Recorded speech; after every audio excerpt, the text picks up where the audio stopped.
How's it going, everybody? My name is LuckyBunz. In today's video, we're going to be going over the top 10 best Fire-type Pokemon to power up in Pokemon GO. I'm hoping to make this a regular series on this channel, so if you guys do actually enjoy the video, please make sure to hit that like button down below and subscribe if you haven't done so already. This is like a new channel, so we really don't have that much momentum on it yet. The first Pokemon, arguably the best Pokemon that I recommend investing into, is going to be Mega Charizard Y. This is going to be the best Mega Fire-type attacker in the game.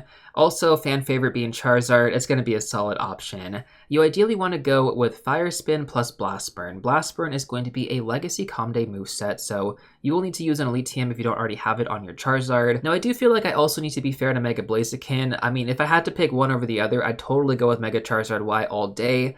But Mega Blaziken with Fire Spin plus Blast Burn is also going to be practically the same as Mega Charizard Y in terms of raid potential here. Although when it comes down to their shiny variants, if you get a shiny Mega Charizard Y, that looks so much sicker than Mega Blaziken. Now, as far as non-Mega Pokemon go, Reshiram is going to be the next best option, even above Shadow Pokemon. And for those of you unfamiliar with Shadow Pokemon, those are typically better than regular variants, but Reshiram is so powerful with Fire Fang plus Fusion Flare that it actually beats out every single Shadow Pokemon out there. Double checking my spreadsheet here, yeah, Shadow Heatran is technically a little bit better than Reshiram on the ER scale, so, I mean, if you want to go with Shadow Heatran, that's going to be another great option as well. Shadow Heatran was recently featured from Giovanni a couple months ago, and we just recently got the rotation for Shadow Palkia back in January, so if you were playing the game anytime within like the last 8 months, you probably have a Shadow Heatran just chilling. As far as comparing it to Reshiram, both of these are going to be solid options. Both do require legacy movesets. If I had to pick between powering up one over the other, I'd probably go with Reshiram just because you could lucky trade that Pokemon, and then it would cost you less Stardust to power it up. Whereas Shadow Heatran's kind of the opposite. Shadow Pokemon cost a lot more Stardust to power them up, but it's usually for a good reason, and that's because they're more powerful. Now, we do also have Shadow Blaziken and Shadow Darmanitan. Now, if you don't have Shadow Heatran, these are going to be the top 2 options to go for as far as Shadow Fire type attackers. I think they're really, really solid. For Blaziken, you do want to have Fire Spin plus Blast Burn, just like we mentioned with the Mega, so that is going to require an Elite TM, unless you happen to evolve it during like a certain event. We haven't had many that have actually given us Blast Burn on Blaziken, so probably a little bit unlikely there. Shadow Darmanitan, though, this doesn't require any legacy movesets. You ideally want to go with Fire Fang plus Overheat. In my opinion, Shadow Darmanitan is going to be preferred to Shadow Blaziken because not only is it available in rotation right now, it doesn't require any legacy movesets. Elite TMs are a pretty big commodity in Pokemon GO. You don't want to use them just on anything. And so if you can get away getting a really good Fire-type attacker without having to use an Elite TM, that's a huge win in my opinion, and Shadow Darmanitan is definitely that guy. Alright, so the next Pokemon I want to talk about is going to be Shadow Moltres. Now, Shadow Moltres doesn't require any legacy movesets. You want to go with Fire Spin plus Overheat. Now, regardless of the IV spreads, if you guys actually have a shiny Shadow Moltres, invest into that Pokemon. At least level 40. You don't have to take it to level 50 because of power creeps and stuff like that, but at least level 40 on your shiny Shadow Moltres. Just know, I am super jealous, and that Pokemon is amazing. We also have Shadow Emboar with Ember plus Blast Burn. Blast Burn is, of course, going to be the legacy moveset here. Now, Shadow Emboar evolves from Shadow Tepig. Shadow Tepig was recently featured in Pokemon GO. And during the Univitor, if you actually remove Frustration, you could evolve to get this Pokemon with Blast Burn for free. No Elite TM required. If you guys happen to do that, regardless of the IV spreads, this Pokemon is solid. Keep in mind that Shadow Darmanitan is going to be better, so if you weren't able to get Blast Burn on your Shadow Emboar, don't worry about it too much. Shadow Darmanitan is still going to be a great option to go for. The next Pokemon I'm going to talk about is one that was only released once in Pokemon GO, and that was 3 years ago during the Johto Tour. That is going to be Apex Shadow Ho-Oh.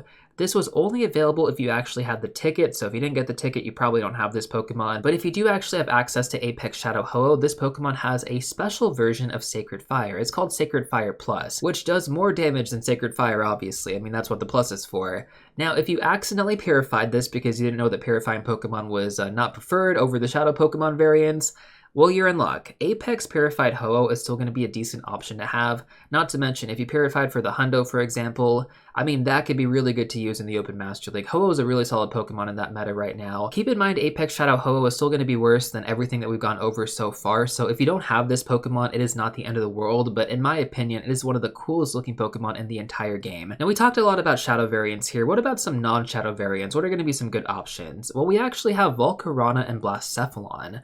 Now, Volcarona evolves from Larvesta. Larvesta is an egg-exclusive Pokemon, which is really difficult to hatch. Not only that, it costs 400 candy to evolve it into Volcarona.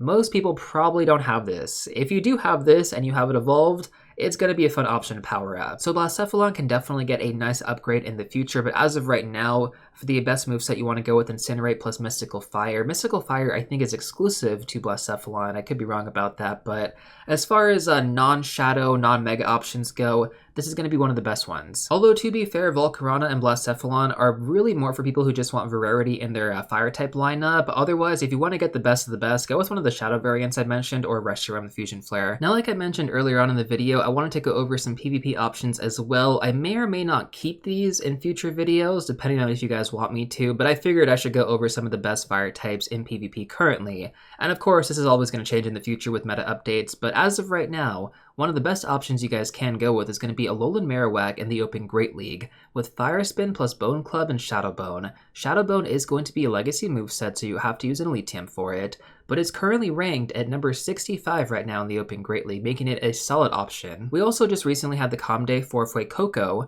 which evolves into Skeledirge. Now this Pokemon is really good to use in the Open Great League and the Open Ultra League. Actually, it is super good to use in the Open Ultra League right now. What's actually interesting too is that you don't want to have Blast Burn on it. The recommended moveset is going to be Incinerate plus Torch Song, which is exclusive to Skeledirge, and then Shadow Ball. Blast Burn was the legacy moveset during the Comday, but it's not recommended because Torch Song is just so much better. The starter Pokemon are also really cheap secondary charge move investments, so it's only going to cost you 25 candy and 10,000 Stardust, which is super duper cheap, guys. Definitely don't sleep on this guy if you happen to have a good IV spread sitting in your storage. The next Pokemon I want to talk about is going to be Talonflame, which is relevant in the Open Ultra League as well as the Open Great League. Now for the Open Great League, you want to go with typical PvP IV spreads, but for the Open Ultra League, you actually want to go with the Hundo if possible. And that's because Talonflame gets right under 2500 CP, which is the limit for the Open Ultra League. Now for Talonflame, you want to have the Legacy Fast move Incinerate on it, and then you also want to have the charge moves Fly and Flame Charge. You could also run Brave Bird instead of Fly, but I think Fly is better because it doesn't debuff you. But sometimes that Brave Bird just comes in a bit more clutch. It's really your personal preference. At the end of the day though, this is going to be an excellent Pokemon if you happen to get the Hundo. Now we kind of talked about Ho-Oh earlier in the raid section, going over Apex Shadow Ho-Oh and then also Purified Apex Ho-Oh, which are both really good to have. But specifically in the Open Master League, and especially if you had a Purifiable Hundo from the Shadow event, I think that was in January, this is definitely worth investing into, and also purifying if you actually have that potential. For the Purifiable Hundo option, you want to have anything that's going to be above 13, 13, 13, because purifying a Pokemon increases the IVs by +2. Obviously, if it's already at 15, it's not going to go higher than that. It's not going to go to like 17 out of 15. That'd be crazy, but you can essentially turn certain Shadow Pokemon into Purifiable Hundos, and in the case of Ho-Oh, this is one situation where it's actually recommended. During that event, we also had the ability to TM our Ho-Oh to get Sacred Fire, not even having to like get them exclusively from the raid battles. You can just use a regular charge TM during that event to get it. So hopefully some of you guys took advantage of this Pokemon. I definitely did. I actually ended up getting super lucky.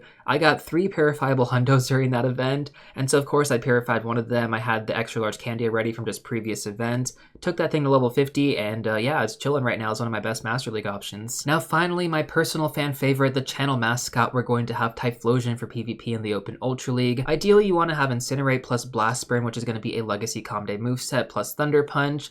Thunder Punch, like the addition of Thunder Punch for Typhlosion was massive for it. With that being said though, that pretty much covers the best Fire-type Pokemon to power up in Pokemon GO in 2025. If you guys are still looking for some more content, I recommend checking out these videos next.